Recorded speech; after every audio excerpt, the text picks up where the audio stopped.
Double assassinat dans la rue Morgue. Tout le monde a lu cette nouvelle inquiétante d'Edgar Poe, mais est-ce que vous vous souvenez du nom du détective?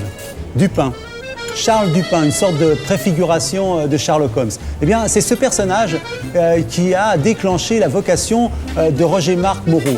Roger-Marc Moreau est considéré comme le premier détective privé spécialisé dans la contre-enquête telle qu'on l'amène aux États-Unis. Vous vous souvenez tous de Omar m'a tué. Eh bien, c'est lui qui a aidé à disculper Omar Haddad. Il nous livre sa lecture de Double assassinat dans la rue Morgue d'Edgar Poe.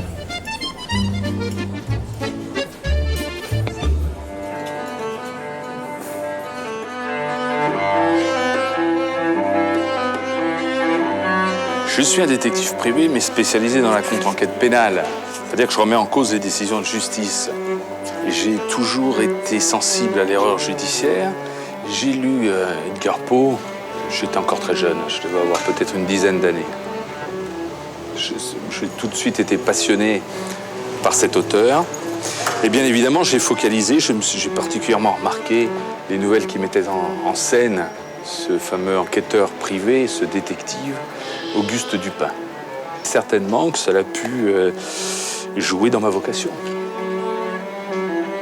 De même que par la suite, un personnage qui va m'inspirer, ce sera Sherlock Holmes de Conan Doyle. Mais Doyle s'est forcément inspiré de Dupin et d'Edgar Poe. Selon Edgar Poe, un bon enquêteur, c'est bien évidemment un analyste. Mais c'est un analyste également doublé d'un poète. Il faut avoir de l'intuition et de l'imagination. Je relève d'ailleurs pour l'anecdote dans cette nouvelle, Double assassinat dans la rue Morgue, que le fournisseur de tabac des victimes se dénomme Moreau, avec la même orthographe que mon patronyme. Moi-même, étant un grand amateur de Havane, j'y vois un clin d'œil de Poe.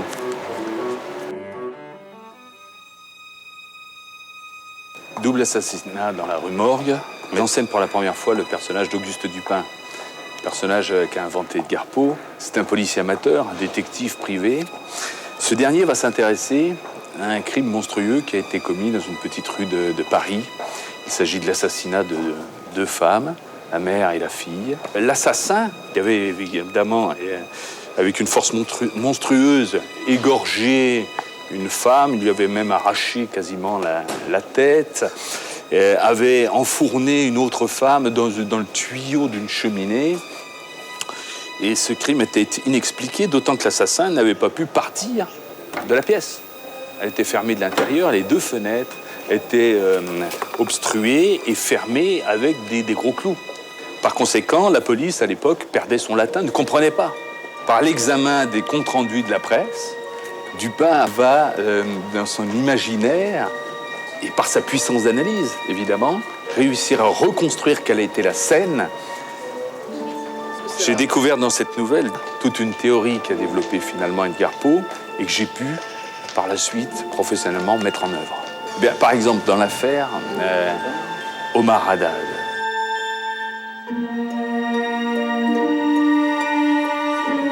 L'intervention va ressembler finalement un petit peu aux méthodes de Dupin.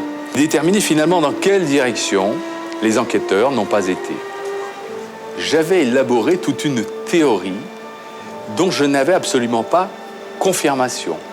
Et c'est en enquêtant sur la vie des personnes que j'ai découvert dans le dossier que j'ai eu confirmation que ces gens étaient probablement mêlés au meurtre puisqu'ils s'étaient constitués de faux alibis, qu'ils avaient menti dans leurs déclarations et qu'ils avaient finalement un intérêt au meurtre.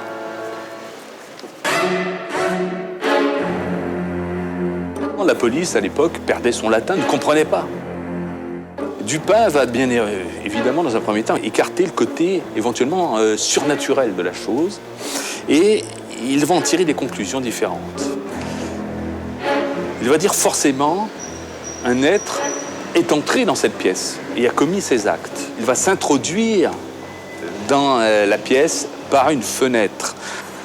Il va également déduire qu'il fallait à cet assassin une force et une agilité toute particulière. Il va donc en déduire qu'il s'agit forcément d'un grand singe, un anthropoïde.